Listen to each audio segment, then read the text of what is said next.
Mana. Hello guys, so nandito tayo sa ating luya sa Area 1. Ayan, magmumukbang tayo dito ng siomai with chili, garlic. Mainit guys. Ang ganito na itsura ng ating luya dito. Nagbabrown na yung mga dahon. Sarap nung ano guys. Sarap nung sili. Okay. Marami.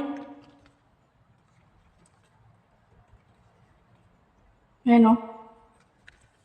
Hindi ako kumuha ng tubig.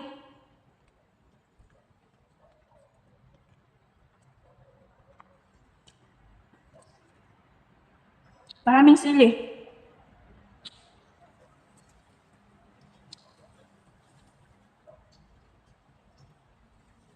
Itong luya natin sa Area 1 guys, malapit lang ito sa bahay. Sa taas lang ng bahay ito.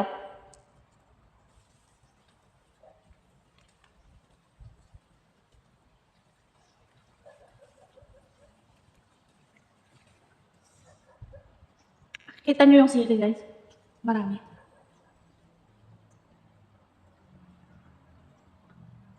Masarap. Ang pamangkin ko andito kasi mainit. Ayan o. Nasa ilalim pa muna.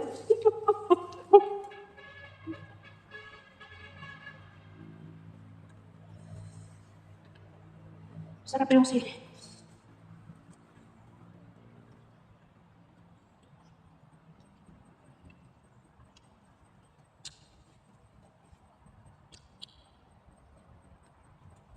So, papasyalan natin yung luya dito sa Area 1, guys.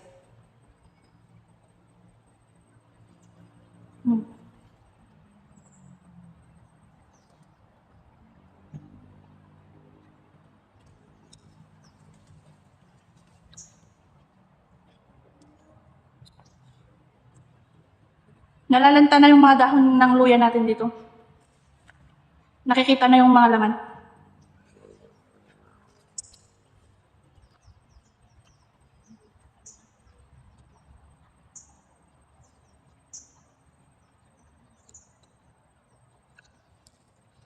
Last bite. Manghang.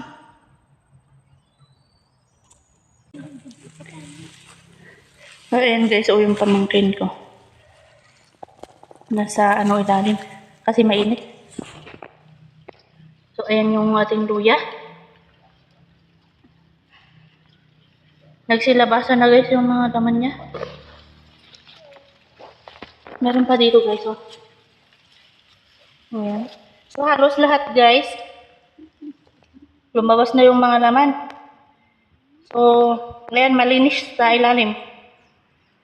Yan ang problema guys kapag malinis sa ilalim. Kapag walang damo, kapag nalanta na yung mga dahon ng ating luya, lilitaw na yung mga laman ng mga luya. So, maiinitan yung mga yan guys. Kaya yan ang problema kapag nalanta na yung mga dahon. Kaya kailangan dapat merong damo yan.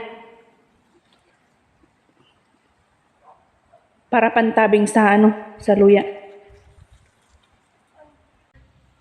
Ganyan na yung itsura ng ating luya dito sa Area 1. Yung mga dahon niya nagsisimula ng malanta. Ayun, nakikita na rin yung sa ilalim.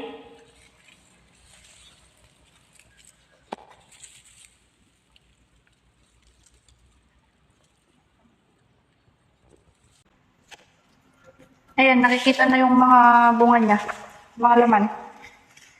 Kasi yung dahon niya na nalalanta na. Ayan o. Ayan yung isang puno ng luya. Dikit-dikit na sila. Ayan o. Na nakikita na yung mga laman ng ating luya. So kapag nalanta na ito, natanggal na yung mga dahon niya, makikita na yan. Lalabas na yung mga bunga niya. So kailangan, dapat may damo yan para matabingan ng damo. Ayan, oh.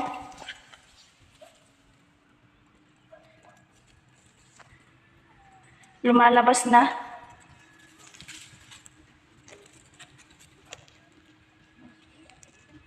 Oh. So, yan na ang itsura ng ating luya guys dito sa area to. Nag-yellow na yung mga dahon. Ayun sa taas oh. Yung mga green na nakikita ninyo, mga ano yan, mga damo yan. Yung mga ano brown, yan yung mga dahon ng luya. So kapag nawala na yung mga ano dahon ng luya, i-harvest na natin. So pwede na ito ng first week ng January guys kasi ano, ayan yung itsura ng ano dahon niya ngayon. Mabilis lang malantayan. Ang lalaki guys. So ayan guys, yung ating luya dito sa area 2. Maanghang yung kinain kong ano guys. Wala tayong dalang tubig. Maanghang yung siomay. Maraming bunga yung ating sigarilyas dito. Ayan guys, so yung ating sigarilyas. Malalaki.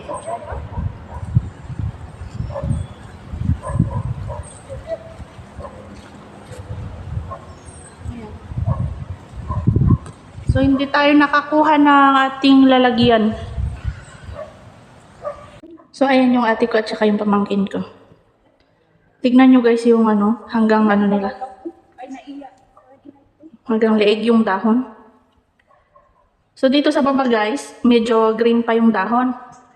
Pero dun sa taas, brown na. Mas nauna. Yung green guys na nakikita nyo dyan, mga damo yan. Yung mga dahon niya nalalanta na. So pwede na yan ng first week ng January guys or second week. Kasi November pa lang. Oo, pwede na yan ng January guys. First week. Pwede nang i-harvest. So yun ang exciting guys. So ayan yung sa ilalim. Ayan, mataas ang mga dahon dito guys.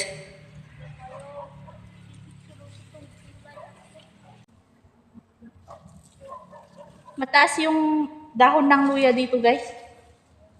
Ito yung ano, hanggang leeg natin. Hanggang leeg natin yung ano dito. Malalaki rin yung bunga nito guys.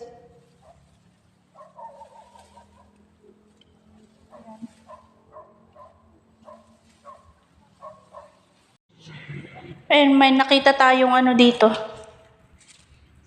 Pulang damo. Nakikita na.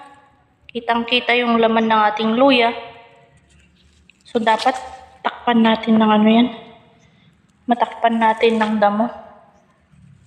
Kasi, lalo na ngayon, mainit guys.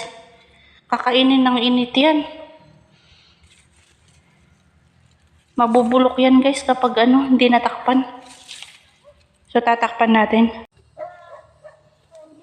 So, magbubun tayo ng damo, ganito. Yun ang pangtatakip natin.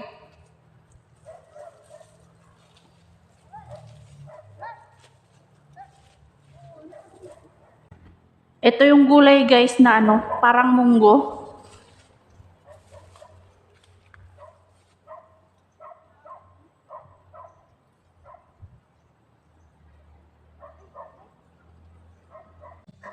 So may natira pa ditong ano, sigarilyas. Kukunin natin. Dapat every 2 days nakukuha yung bunga nito kasi lumalaki.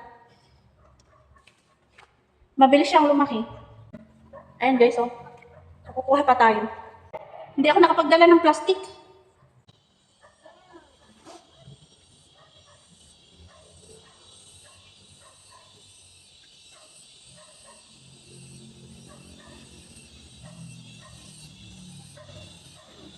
Nakapakan meron yung mga luya dito.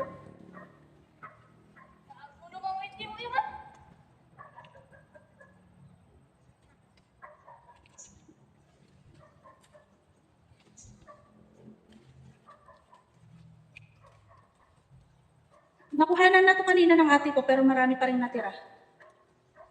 Kukunin natin. Sayang naman kasi. Yan guys, oh. Nakalimutan natin ng plastic. Hindi tayo nakapagdala. Ayan guys.